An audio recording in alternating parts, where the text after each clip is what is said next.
माघ मास महात्म्य 12वां अध्याय। यमदूत बोला, जो प्राणी मोक्ष की कामना करते हैं उन्हें शालिग्राम का पूजन करना चाहिए। इस स्वरूप में विष्णु पूजन समस्त पापों को नष्ट करने वाला है। शालिग्राम पूजन करने से प्राणी को प्रतिदिन 10,000 राजसूय यज्ञों का फल प्राप्त होता है और शालिग्राम भगवान विष्णु का सुंदर स्वरूप है। उनके पूजन से प्राणी के कठोरतम पाप भी नष्ट हो जाते हैं।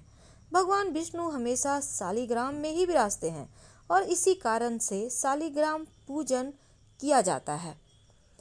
जिसने शालिग्राम पूजन किया उसने समस्त पृथ्वी का दान कर दिया। अब 12 शालिग्राम शिलाओं के पूजन का फल सुनो।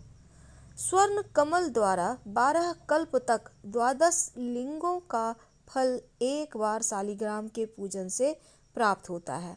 जो 100 शालिग्राम शिलाओं का पूजन करता है वह वैकुंठ भोगने के उपरांत चक्रवर्ती राजा होकर पृथ्वी के सुखों का सेवन करता है। जो शालिग्राम की सदैव पूजा करता है वह वैकुंठ पाता है।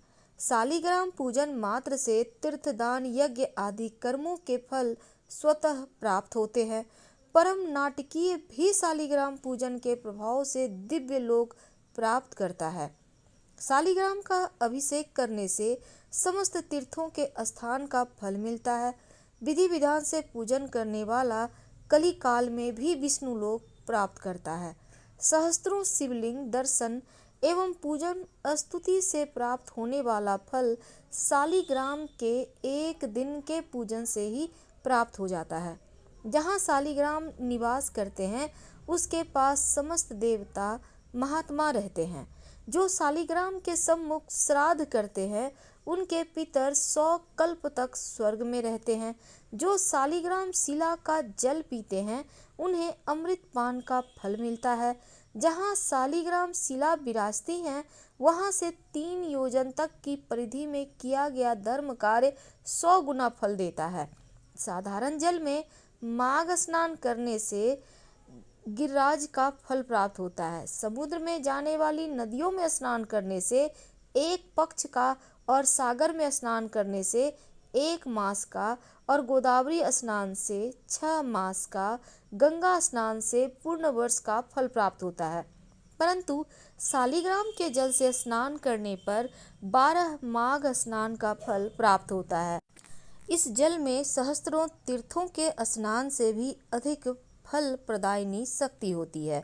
इस जल को पीने वाला मोक्ष पाता है। यदि इसके समीप कोई कीड़ा तक मर जाए तो वह भी वैकुंठ जाता है। शालिग्राम शिला का दान करने वाला समस्त पृथ्वी दान का फल पाता है। जो शालिग्राम का क्रय विक्रय करता है, सहयोग करता है, वे सब महानरक पाते हैं। इसका क्रय और विक्रय निषेध है। हे साधो, प्राणी को भगवान विष्णु की आराधना करनी चाहिए। उसके द्वारा समस्त पाप नष्ट होते हैं। हरि नाम स्मरण मात्र से समस्त व्याधाएं नष्ट होती हैं। उनकी शरण में जाने पर यमराज भी उस प्राणी का अनिष्ट नहीं कर सकता। वैष्णव को शिव निंदा नहीं करनी चाहिए। यमदूत कहने लगा कि जो कोई प्रसंगवश भी एकादशी का व्रत को करता है वह दुखों को प्राप्त नहीं होता। मास की दोनों एकादशी भगवान पद्मनाभ के दिन है। जब तक मनुष्य इन दिनों में व्रत नहीं करता उसके शरीर में पाप बने रहते हैं। हजारों अश्वमेघ, सैकड़ों वाजपेय यज्ञ एकादशी व्रत की 16वीं कला के बराबर भी नहीं है। एकादशी के दिन व्रत करने से 11 इंद्रियों से किए गए सब पाप नष्ट हो जाते हैं। गंगा, गया, काशी, पुष्कर, कुरुक्षेत्र, यमुना, चंद्रभागा कोई भी एकादशी के तुल्य नहीं है। इस दिन व्रत करके मनुष्य अनायास ही वैकुंठ लोक को प्राप्त करता है।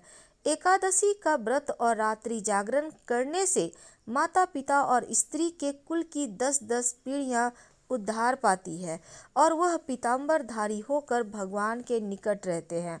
बाल, युवा और वृद्ध सब तथा पापी भी व्रत करने से नरक में नहीं जाते। यमदूत कहते हैं कि हे वैश्य, मैं सूक्ष्म में तुमसे नरक से बचने का धर्म कहता हूँ।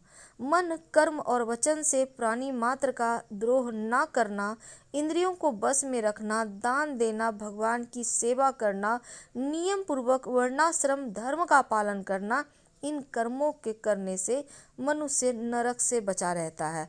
स्वर्ग प्राप्त करने की इच्छा से मनुष्य गरीब भी हो तो भी जूता, छतरी, अन्न, धन, जल कुछ न कुछ दान देता रहे।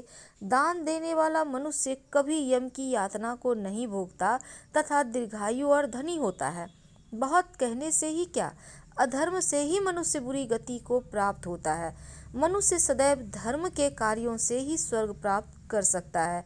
इसीलिए बाल्यावस्था से ही धर्म के कार्यों को करने का अभ्यास करना चाहिए। माघ मास का महात्म 12वां अध्याय समाप्त हुआ।